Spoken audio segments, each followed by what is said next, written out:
9 phrases a man uses to prove he needs you and is interested in you. Be sure to watch this video to the end, because it basically represents a kind of puzzle riddle. You will watch the video and immerse yourself in such an internal analysis, very pleasant for yourself. To answer the question of whether my man is really interested in me or not, you can even take a pen or pencil and write it all down. You'll really like it. Let's go. Now, this is a very important moment. I will say one thing at once.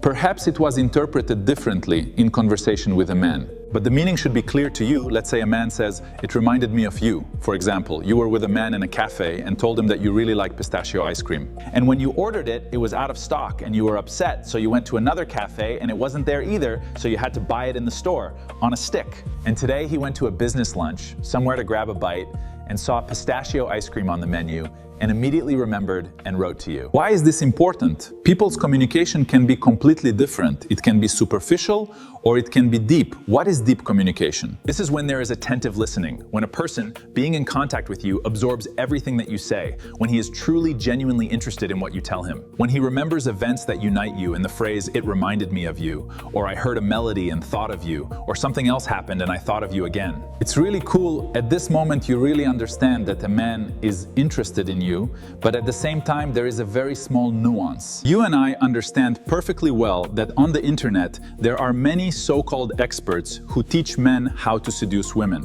Pickup artists have special instructions on how to charm a girl, but no confident, mature man would ever engage in such bullshit. Who goes to pickup school? Wankers who don't know how to interact with a woman, and these losers are given instructions on how to charm a woman. Therefore, your task, even if a man suddenly utters such phrases, is to monitor how much they correspond to reality and how regularly this happens. I assure you, a woman is so intuitive in herself. If you suspect any insincerity or pretense in this, then do not deceive yourself. This doesn't mean you should break up right away, but it's really important to be attentive. The next important point is, let's say a man asks you how things are at work. How your nasty boss is still angry and still bothers you, this is also one very cool confirmation that you are very interesting to a man. So, he remembered a certain conversation in which you mentioned a mean boss who is very demanding, sometimes even violating your boundaries. This way he shows that he is interested. Of course, such a man, especially if he does it sincerely, will be a very good partner. There will be no egocentricity. He will be interested in how you feel, what is happening to you. For example, the phrase, "Are you sure you won't freeze?" for example, or "Are you dressed warmly?" This isn't paternal control. It's clear that we're all adults, and no one should control anyone else and ask, "Are you wearing a hat? Are you wearing a scarf?" But it's normal when a man wakes up before you, for example, and you don't live together yet, and you're getting ready for work, and he texts you, "It's very cold outside, dress warmer." There's care here, a lot of warmth from the man, and this indicates that he truly cares about you.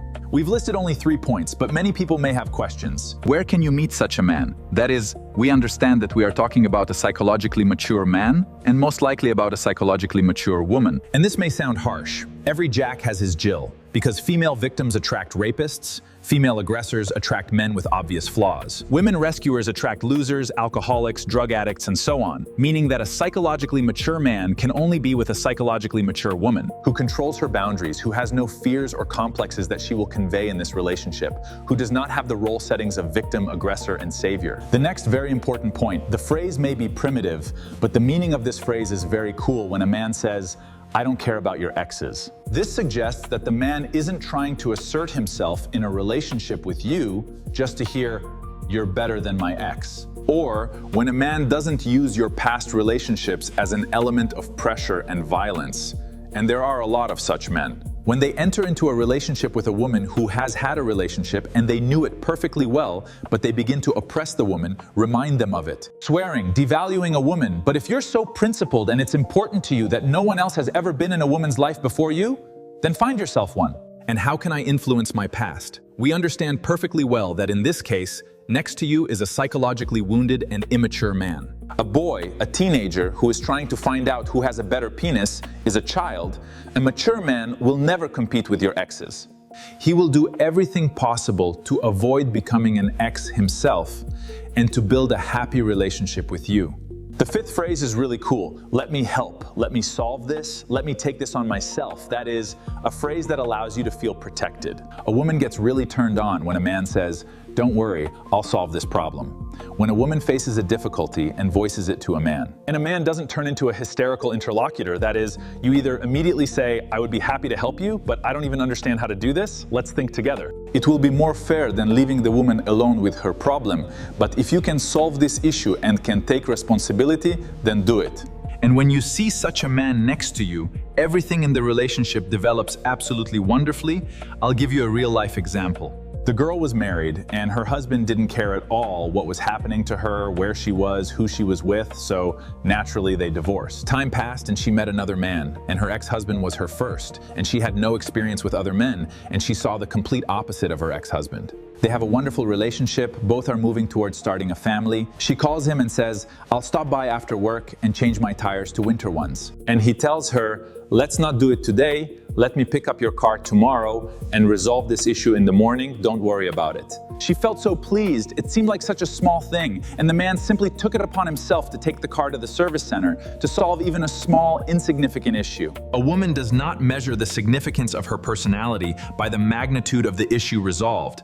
These may be insignificant issues, but they give you the feeling that you are really needed by a man, that he is interested in you, not as a sexual object, but as a person. The next important point is that the man says, wow, you have a new haircut and a new manicure. That is, little things that confirm a man's attentiveness. Well, imagine that you tried hard for him, did something, and he simply doesn't notice it. There is reason to think that he is not interested in you. Yes, there may be exceptions to the rule. The man is stressed at work, he was very busy and simply didn't notice, but although it is hard not to notice. And when a man emphasizes such changes, it means he's paying attention to details. And what kind of man pays attention to details?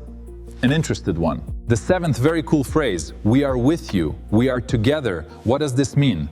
It means that the man does not separate himself from you. It's clear that we are both independent individuals, but when a man voices his plans, for example, for some kind of vacation trip, and he says, I'm planning to go on vacation somewhere, but you don't even figure into his plans, you'll always have a reason to wonder, why is that? Or he says, I'm going to visit friends this weekend, and when there are a lot of I's and very few we's in your communication, that's a very alarming sign. But when a man very often uses words like we, together, you and I, we're a team, that's really cool. The next phrase, when the man says, is something bothering you? Do you want to talk about it? When he sees that you are upset, this is also very important. Because after all, the relationship between a man and a woman is not always about euphoria, joy, passion, and sexuality. We are living people, different events happen around us. At some point in time, we can simply fall into a state of stress, anxiety. And when a man sees that you are disappointed about something, you are in a bad mood, and he tries to discuss it with you and somehow help,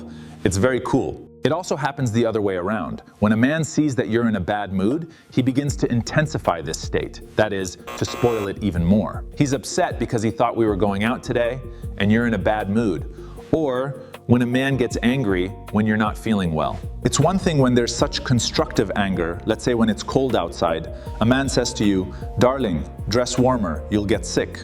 He said it once, he said it twice, and on the third day you're already lying there with a fever, then he might say in the heat of the moment, well, I told you so. But there is a category of men, such rapists, abusers, they really don't like it when you violate their rules with your mood or well-being. Pay attention to this. If it's not there, great. If it is, think about it. And one more phrase, I was wrong, or I'm sorry, I was wrong. This says a lot. It says a man's willingness to engage in dialogue. It says a man's willingness to discuss. This suggests that the man understands and realizes that relationships are built. Personality equals personality. And not in such a way that I am the dominant person and you are subordinate to me. I dictate my policy in the relationship and you do not exist in it. I was wrong. This is a very cool phrase. It also says that such a man is ready to acknowledge his mistakes and correct them and work on himself. If these phrases are present in your relationship, you are moving in the right direction. And if nothing like this is present, there is reason to reflect and work on yourself.